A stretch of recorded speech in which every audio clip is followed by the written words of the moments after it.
আজকে পালং শাক দিয়ে আর ধনে পাতা দিয়ে করব মাংস। ধনে পাতাটাকে ধুয়ে নিয়েছি, পালং শাকটাকেও ধুয়ে কেটে নিয়েছি। আর এই মশলাটাকে এখন আগে পেস্ট করব, তারপরে এই দুটোকে পেস্ট করব। আর এই যে ছোট্ট ছোট্ট পেঁয়াজ, এবার ছোট্ট ছোট্ট পেঁয়াজ নিয়ে এসছে, ওই জন্য গোটায় রেখে দিলাম। আগে এটাকে পেস্ট করে নিই। করব পাস্তা এখন, একটু সকালকার একটু খাবার। ডিমটাকে কুচি করে কাটবো।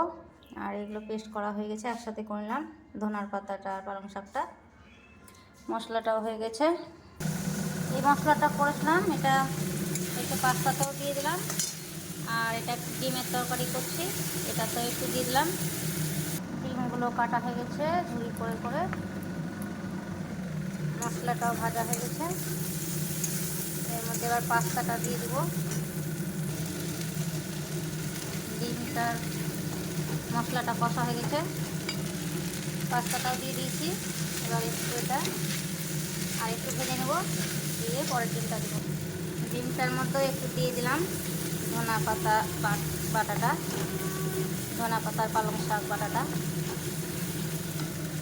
আর এটাও হয়ে এসছে, ধনা পাতাটা দিয়ে দেবো।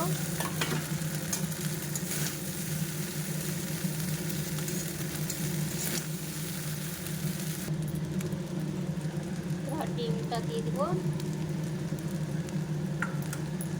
আর ওদিকে আজকে সব সবুজ সবুজ রান্না হবে, সব রান্না সবুজ।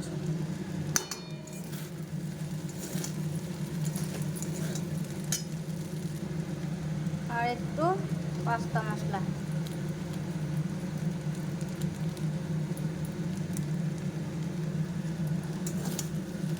এবার আরেকটু ভেজে নেব, দিয়ে নামিয়ে দেবো।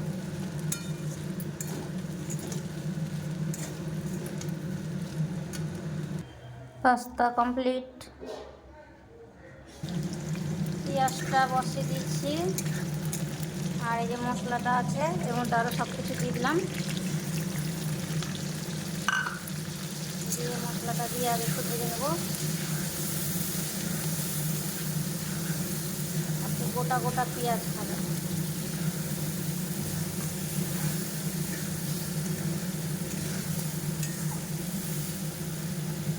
মশলাটা ভাজা হয়ে গেছে, এবার মাংসটা দিয়ে দেবো।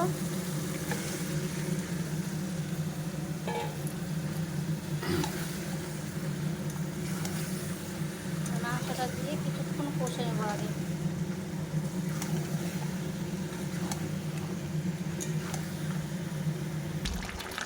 মাংসটা কিছুটা কষা হয়ে গেছে, ওদিকে গরম জল বসিয়ে দিয়েছি।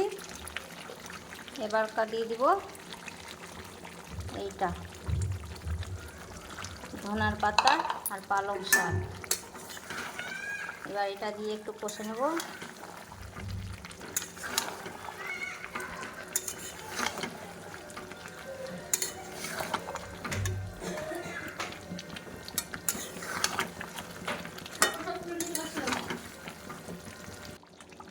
আমার মাংসটা হয়ে এসছে, এবার থালটা সাজাবো। আমার রান্না থাল সাজানো কমপ্লিট। আজকে সবুজ সবুজ রান্না, দারুণ হয়েছে, সেন্ট উঠেছে দারুণ।